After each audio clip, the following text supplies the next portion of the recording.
It's PSTV, driven by Haldeman Ford. What's going on? It's Adam here at the PST Live Lounge, and with us today, we had an awesome performance, and they happily stuck around for the interview. This is Ocean Park Standoff. Hey. Thanks for having us. Thanks for coming. So I've noticed when I was reading your bio, you guys are clearly three different people, artists. I mean, obviously everyone has like their individuality, but it's true how you guys even come from different backgrounds. So we've got Long Island Pete, Ethan, Montana, and you have like this cool city, London, New York vibe. And on your own, you guys could just be solo artists. But somehow magically, through a writing session, you guys found that magic. So what was that like? Were you guys pursuing solo careers at one point? I know you were DJs. You guys both had DJs. You were a classically trained vocalist. And when did you say, like, you know what? Maybe I don't need to go at this alone. Why don't we just become a band?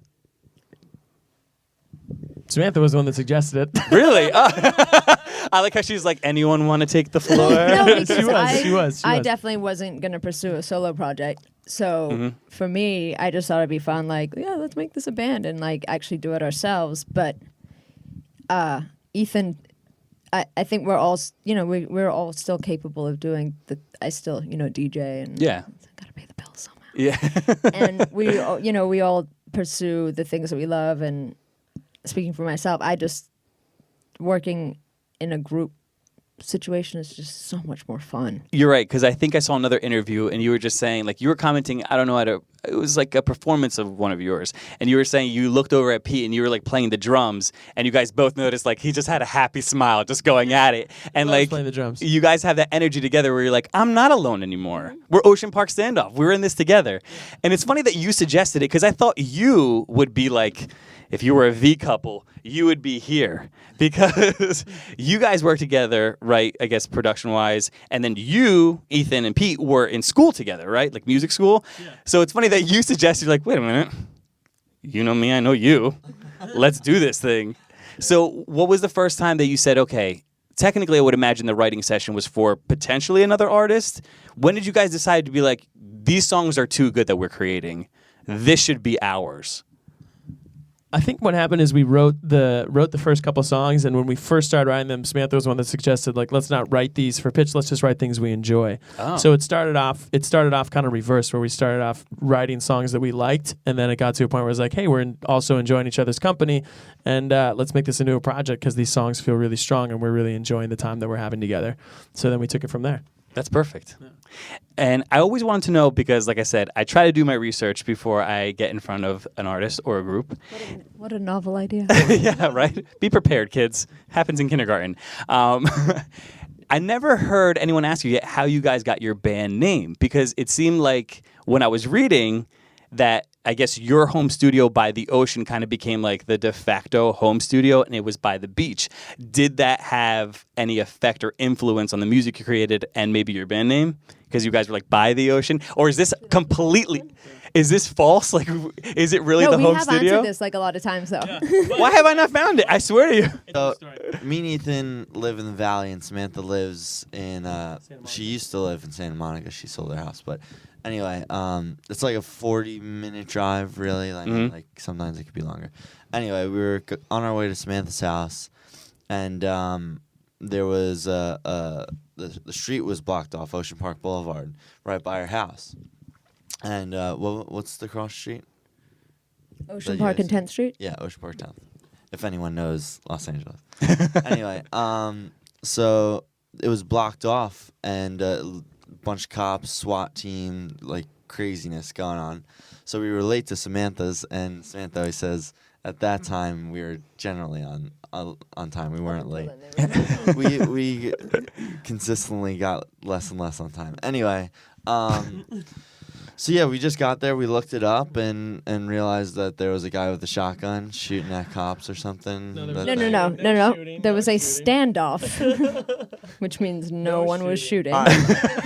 It's the name. Well, he had a shotgun. There was a standoff between a man with a shotgun and SWAT on the corner of Ocean Park and 10th. So I was like, Ocean Park Standoff, that's our band name. This was way more intense than I thought it was going to be. I thought it was going to be like we were just so inspired by the waves and like the music was just flowing to us. Like that's what I really imagined that this name, came from. Aren't you sweet?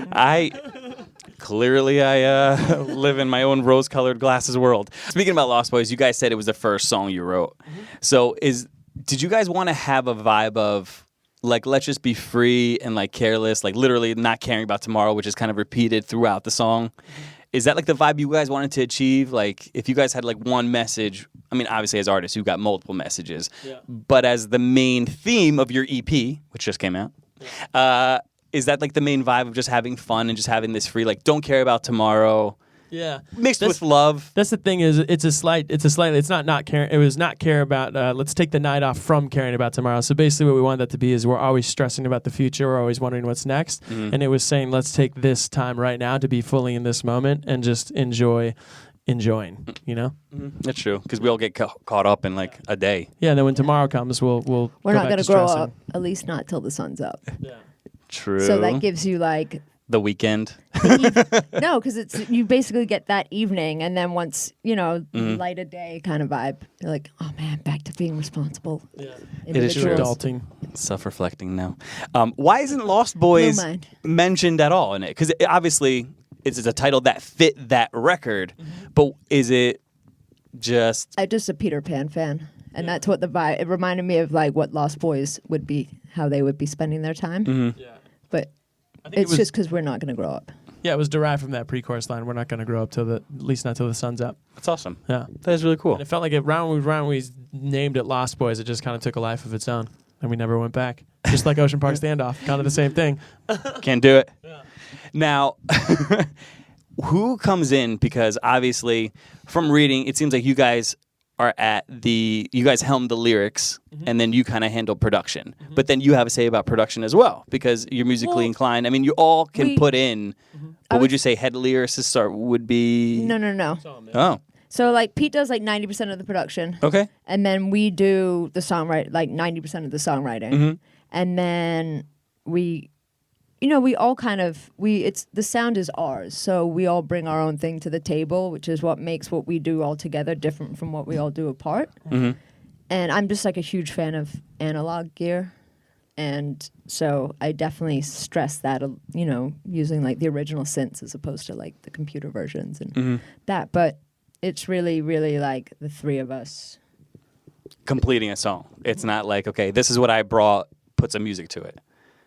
No, we start everything together. Okay. And we all do it together. It's just while they're working on lyrics, I'm working on production, and then we tell each other what we think, and we throw ideas at each other. You guys tweak it together to kind of make it perfect. Yeah. So I think that can kind of bleed into photos and liquor. Like you guys said, what is that the closest thing to like a Biggie record, or you guys like wanted to model it after a Biggie record? It seems like a cool like California hazy dream that was like a nightmare, but it's still like dreamlike. If I had to describe the sound of it, it's really cool. I feel like they're all different, but I feel like that's the one that really stands out. It's like, whoa, it seems like, like a hazy dream. Yeah. Now that comes from like a for real photograph. Yes. Like it's based off of.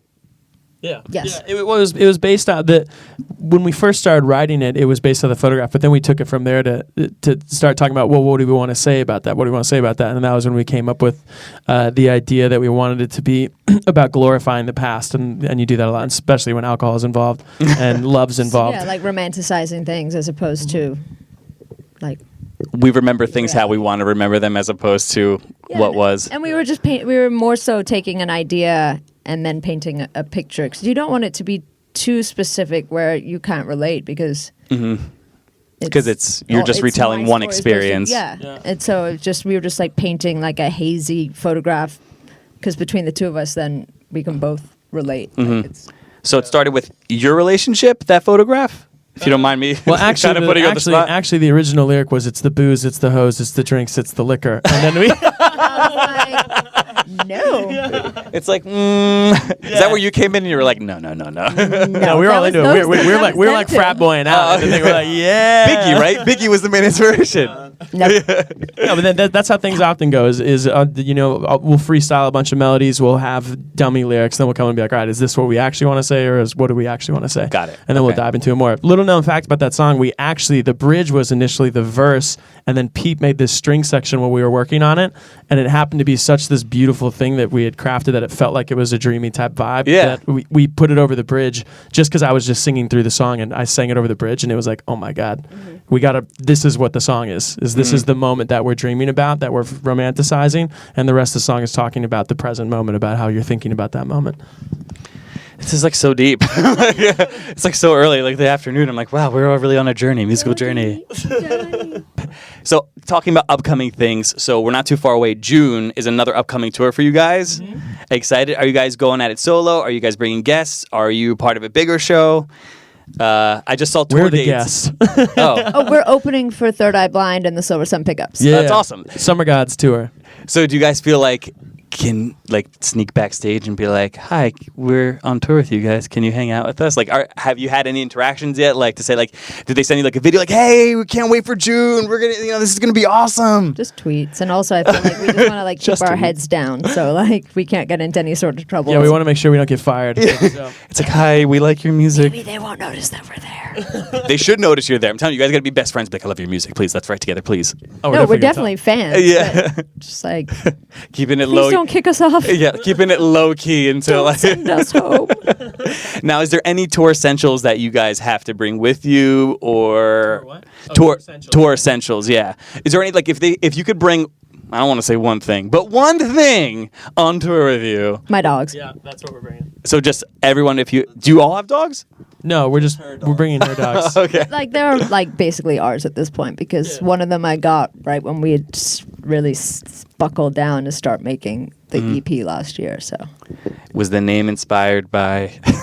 We the thought group? about naming it Bulldogs and Toothpicks, but then we that's what they wanted to call the EP. Wait, repeat that again. What was the name? Bulldogs and toothpicks. yeah. But you're like, no. Yeah, because she's got toothpicks all over her studio. She's probably got them in her pocket right now. She's always chewing on one. Let's see. And- Let's see. and- Drum roll, drum roll, drum roll, drum roll, drum roll, drum roll. Oh, so one thing she can't go on tour without? Toothpicks. 100%. Bulldogs and toothpicks. Bulldog. Well, that's it. If you want to catch them live, you are awesome. Thank you very much for coming here. Thank you for having us. And they're going to be on tour this June, so go check them out and find them online. Instagram, Twitter, Facebook, online. Go do it. Follow them because they're awesome. Thanks, guys. Thank you guys for watching the PST channel. Don't forget to follow us on our Instagram and our Snapchat. Twitter's over there. Facebook's right here. Be our friend. And if you want to see more videos like this, subscribe to our channel.